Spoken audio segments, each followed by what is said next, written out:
Jasdan bus depot ખાતે આજે વિદ્યાર્થીઓએ મોટા પાયે આંદોલન કરીને ચક્કાજામ કર્યો હતો। રાજકોટ રૂટ પર સમયસર બસ ન આવવાના કારણે વિદ્યાર્થીઓ ભારે મુશ્કેલીનો સામનો કરી રહ્યા છે, જેના વિરોધમાં તેમણે ડેપોની તમામ બસો રોકી દીધી હતી। છેલ્લા ઘણા સમયથી જસદણથી રાજકોટ જતી બસો સમયસર આવતી ન હોવાના કારણે વિદ્યાર્થીઓને અને અન્ય મુસાફરોને ભારે હાલાકી ભોગવવી પડી રહી છે।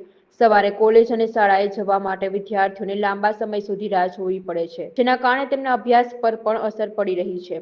વિદ્યાર્થીઓએ જણાવ્યું હતું કે તેમણે આ અંગે ડેપો મેનેજરને અનેકવાર મૌખિક અને લેખિત રજૂઆત કરી હતી, તેમ છતાં પરિસ્થિતિમાં કોઈ સુધારો ન થયો હતો। વિદ્યાર્થીઓએ આક્ષેપ કર્યો હતો કે તેમની રજૂઆતોને ગંભીરતાથી લેવામાં આવી નથી। આ પરિણામે આજે તેમને આંદોલન કરવાની ફરજ પડી। આજે સવારથી જ મોટી સંખ્યામાં વિદ્યાર્થીઓ જસદણ ડેપો ખાતે એકઠા થયા હતા। તેમણે ડેપોમાંથી નીકળતી અને ડેપોમાં આવતી તમામ બસોને અટકાવી દીધી હતી, જેના કારણે જસદણ ડેપોની બસ સેવા સંપૂર્ણ ખોરવાઈ ગઈ હતી। વિદ્યાર્થીઓએ સૂત્રોચ્ચાર કરીને સમયસર બસ સેવા શરૂ કરવાની માંગ કરી હતી। આમ કરવાનું કારણ રાજકોટ વાળી બસો એક મુકાતી નથી, રોજનો પ્રોબ્લેમ છે। બે બસનું માણસ એક બસમાં જાય છે, ઊભા જાય રોજ। સવારે એ પ્રોબ્લેમ, સાંજે એ પ્રોબ્લેમ, ત્યાંથી ને એમ થાય 5-4 વાગ્યા પછી ત્યાંથી બસ નથી મળતી લોકલ। અપડાઉન વાળાને રોજ હેરાનગતિ થાય છે।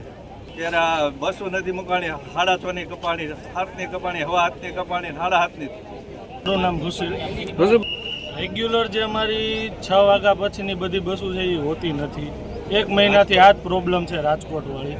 હવે જ્યારે પૂછવા જઈએ તો એક જ પ્રશ્ન, ડ્રાઈવર નથી, બસ નથી। પાછળ અમારી સામે તો બસ વર્કશોપમાં પડી હોય છે, તો કે એમાં આ પ્રોબ્લેમ છે, તો પ્રોબ્લેમ અમારે થોડો સરખો? બધા લગભગ ઓલમોસ્ટ બધાને આ જ પ્રોબ્લેમ છે 1 મહિનાથી, પણ એનું નિવારણ તો લાવવું પડે ને। બધા જોબવાળા વિદ્યાર્થી, કોઈ બીજે બહાર જતા હોય, દરરોજ એક બસમાં 2 બસના જાય માણસો, વાઇપર ચાલુ ન હોય, એટલે હેડલાઇટ બંધ હોય, કાંઈ થશે તો જવાબદાર કોણ?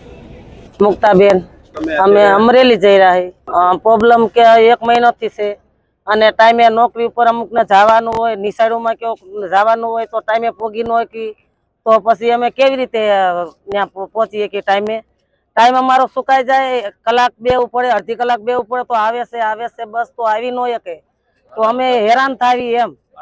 ભાડા વધી જાય તો ટાઈમે અમે ભાડા વધી જાય તો અમે ટાઈમે પૂગી ન શકીએ એમ, તો હેરાન કરે તો શું કરવાનું? અમે ના રજૂઆત નથી કરી, અહીંથી જ કરી તો ખરી એમ, બસ વાળાને કહી કે દીપામાં કહી તો એમને કઈ કોઈ જવાબ નથી દેતા।